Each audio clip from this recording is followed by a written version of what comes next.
क्या आपको आपके दोस्त और रिश्तेदार एंटी सोशल कहते हैं क्योंकि आपको शोर शराबे वाले फंक्शन और पार्टियां हेडेक लगती है? नहीं, आप एंटी सोशल नहीं हैं, आप एंटी दिखावा है। आप किसी दर्शन के लिए भीड़ के साथ लाइन में खड़े नहीं होते। तो रिश्तेदार कहते हैं कि आप भीड़ से नफरत करते हैं, लेकिन आप भीड़ से नहीं बल्कि उन मुखौटों से नफरत करते हैं जो भीड़ ने पहन रखे हैं। क्या यह सिर्फ समाज की गलतफहमियां हैं या इसके पीछे भी कोई साइंस है, कोई साइकोलॉजिकल थ्योरी है? जी हाँ, बिल्कुल है।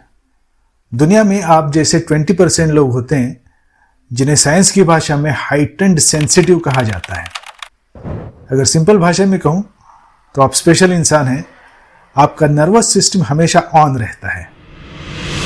अब इसके कुछ फायदे भी है, कुछ माइनस पॉइंट्स भी है। आज हम उसी के बारे में बात करेंगे और मुझे यकीन है कि आपको अपने ही बारे में बहुत कुछ नई और इंटरेस्टिंग जानकारी मिलेगी। आपके सभी डाउट्स क्लियर हो जाएंगे। तो सबसे पहली साइकोलॉजी, एंटी सोशल और भीड़ से नफरत की गलतफहमी। साइंटिस्ट इसे हाई परसेप्चुअल सेंसिटिविटी कहते हैं। आपका इमोशनल इंटेलिजेंस इतना तेज है कि आप एक ह्यूमन लाई डिटेक्टर बन गए हैं। आप भीड़ में हर किसी के मुखौटे के आर पार देख सकते हैं। कोई इंसान मैं बहुत मजे कर रहा हूं वाला मास्क पहनता है, किसी का मास्क कहता है कि मैं बिल्कुल ठीक हूं, लेकिन आप उनकी आंखें पढ़ लेते हैं। अब इसमें माइनस पॉइंट यह है कि बहुत थका देने वाला काम है। ऐसा इसलिए नहीं है क्योंकि आप लोगों को जज कर रहे हैं, बल्कि इसलिए है क्योंकि आपके दिमाग को लोगों की बॉडी लैंग्वेज और आंखों को थॉट्स में ट्रांसलेट करना पड़ता है। और प्लस पॉइंट यह है कि आपके दिमाग ने आपको उसी साइकोलॉजिकल नरक से यानी साइकोलॉजिकल नाइटमेयर से बचा लिया है। आप बनावटी बन ही नहीं सकते। साइकोलॉजी नंबर 2, आपके दिमाग में फिल्टर नाम की चीज है ही नहीं। ज्यादातर लोगों के दिमाग में एक स्पैम फिल्टर लगा होता है। उन्हें सिर्फ अपने मतलब की चीजें दिखाई और सुनाई देती है। लेकिन आपका दिमाग अलग है। वो हर चीज का स्क्रीनशॉट लेता है, रिकॉर्ड करता है, गहराई से देखता है और पुरानी यादों से मिलाता है। साइंटिस्ट इसे सेंसरी प्रोसेसिंग सेंसिटिविटी कहते हैं। जैसे मान लो भीड़ में कोई हंस रहा है, कोने में कोई लाइट जल रही है, बुझ रही है, एक साथ 10 लोगों की फेस एक्सप्रेशंस भी आपके दिमाग में रजिस्टर हो रही है।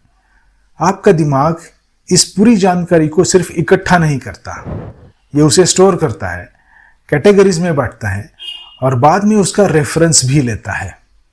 दोस्तों, ये सब ओवर थिंकिंग नहीं है। आपका न्यूरल नेटवर्क एग्जैक्टली वही कर रहा है जिसके लिए उसे बनाया गया है। आप उन पेचीदा पैटर्न्स को समझते हैं जिन्हें बाकी सारी दुनिया पूरी तरह से मिस कर देती है। इसका नुकसान यह है कि बहुत बार फालतू की चीजें दिमाग में ओवरलोड हो जाती है।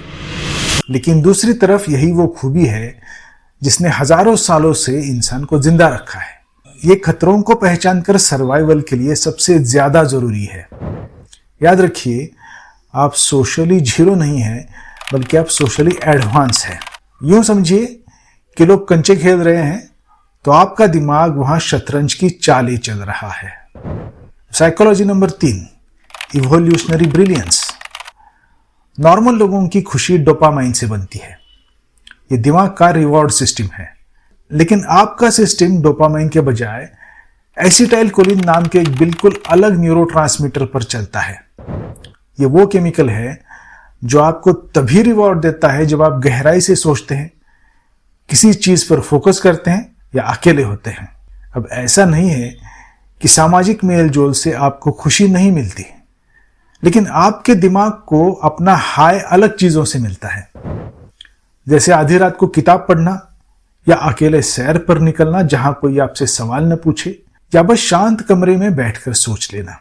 जहां नॉर्मल लोगों को जिंदा महसूस होने के लिए बाहरी शोर की जरूरत होती है, वहीं आपको अपना फुल ऑपरेटिंग सिस्टम चलाने के लिए अंदरूनी शांति, इंटरनल स्पेस की जरूरत होती है।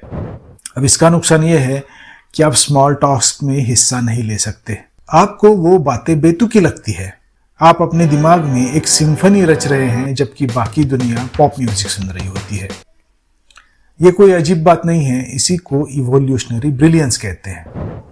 अब साइकोलॉजी नंबर 4, आप एक इमोशनल वाईफाई राउटर की तरह काम करते हैं। आपके दिमाग में वो मिरर न्यूरॉन्स है जो सुपर फास्ट स्पीड पर काम करते हैं। आप सिर्फ दूसरों के इमोशंस को देखते ही नहीं बल्कि उन्हें डाउनलोड कर लेते हैं। आप वो बातें समझ जाते हैं जो कही नहीं गई है।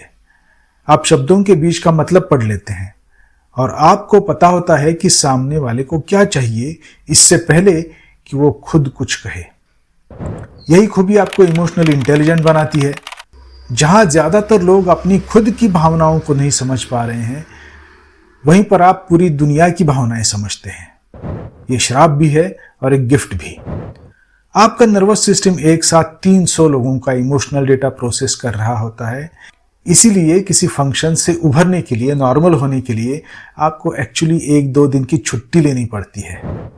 और आखिर में साइकोलॉजी नंबर 5, आप जिंदगी से भाग नहीं रहे हैं, आप अपनी तलाश में भाग रहे हैं।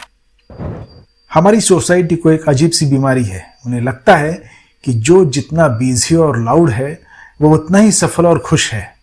अगर आप हर इवेंट में नहीं जा रहे हैं, हर पल सोशल मीडिया पे पोस्ट नहीं कर रहे हैं या 24 घंटे लोगों से नहीं घिरे हैं, तो लोगों को लगता है कि आप जिंदगी में कहीं पीछे छूट रहे हैं। आपके साइलेंस को समझना उनके बस की बात नहीं है। साइलेंस खाली नहीं होता, वहां क्लैरिटी होती है। अकेलेपन का मतलब बेबसी नहीं है, ये वो जगह है जहां आप खुद से मिलते हैं। आप कुछ भी मिस नहीं कर रहे हैं, बस आप उस सिस्टम का हिस्सा नहीं बन रहे हैं जो आपके लिए बना ही नहीं है। आपकी शांति कोई आइसोलेशन नहीं है, ये आपकी आजादी है। तो अगली बार जब कोई आपसे पूछे कि तुम भीड़ में क्यों नहीं शामिल होते, तो याद रखिए वो आपसे ये पूछ रहे हैं कि आप उन जगहों में फिट होने के लिए खुद को थका क्यों नहीं देते। आप टूटे हुए नहीं हैं, आप बोरिंग नहीं हैं और आप एंटी सोशल भी नहीं हैं। बस आप शोर भरी इस दुनिया में गहराई के लिए बने हैं और यही बात आपको सबसे स्पेशल बनाती है। कमेंट्स में जरूर बताइए। देखते हैं कि हमारे जैसे और कितने लोग यहाँ मौजूद हैं। अगर इस वीडियो ने आपके दिल को थोड़ा भी छुआ है तो सब्सक्राइब कीजिए, लाइक कीजिए, शेयर कीजिए। अपना ख्याल रखिए। धन्यवाद।